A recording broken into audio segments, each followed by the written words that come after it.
Karena ketahuilah penyebab hilang Islam itu ada 4. Zihabul Islam arba'atun, itu kata salah seorang ulama salaf, iaitu Muhammad bin Fadl dalam kitab Siyarun Nubala.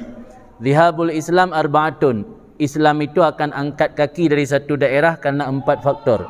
Faktor pertama, la ya'maluna bima ya'lamun, orang yang punya ilmu tapi tidak mau mengamalkannya. Ilmu sudah ada tapi tidak mengamalkannya. Pernah satu masa ketika dulu di Dayah, orang merasa malu pelihara jenggot.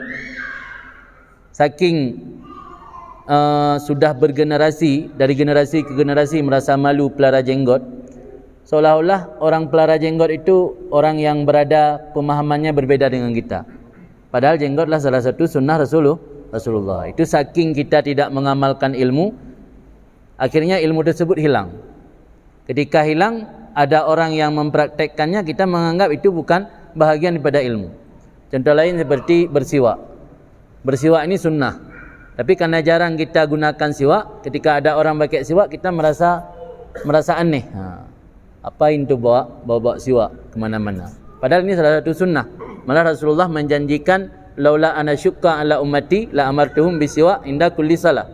Andainya aku bukan khawatir terjadi kesulitan kepada umatku, aku akan memerintahkan mereka untuk bersiwak setiap salat.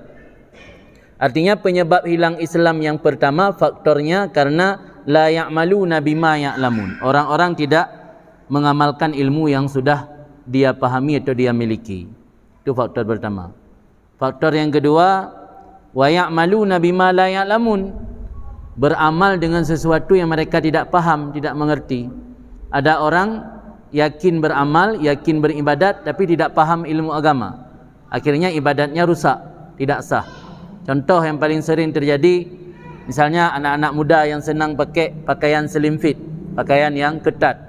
Ketika melaksanakan sujud, kebiasaan pakaian dari belakang ini tertarik ke atas. Kalau tertarik ke atas nampak batasan di bawah pusat, itu artinya nampak aurat. Salat rajin tapi salat tidak sah karena tidak ada ilmu. Jadi faktor hilang Islam, ya'maluna bima la ya'lamun. Arti mereka ya'malun, senang beramal, ma la ya'lamun, sesuatu yang mereka tidak paham, tidak mengerti. Kemudian yang ketiga, faktor hilang Islam, wala yata'allamuna ma la ya'lamun, tidak mau belajar apa yang mereka tidak mengerti. Sudah tahu tidak mengerti, sudah tahu jahil terhadap persoalan tersebut, tapi tidak mau belajar. Kemudian yang keempat, faktor hilangnya Islam, wa yamna'unan nas minal ilmi, menghalangi orang lain daripada belajar ilmu. Sudah diri tidak memiliki ilmu, tidak mau belajar ilmu, terus menghalangi orang lain lagi untuk belajar ilmu. Bila ini sudah terjadi, itu tinggal menunggu Islam akan angkat kaki dari negeri kita.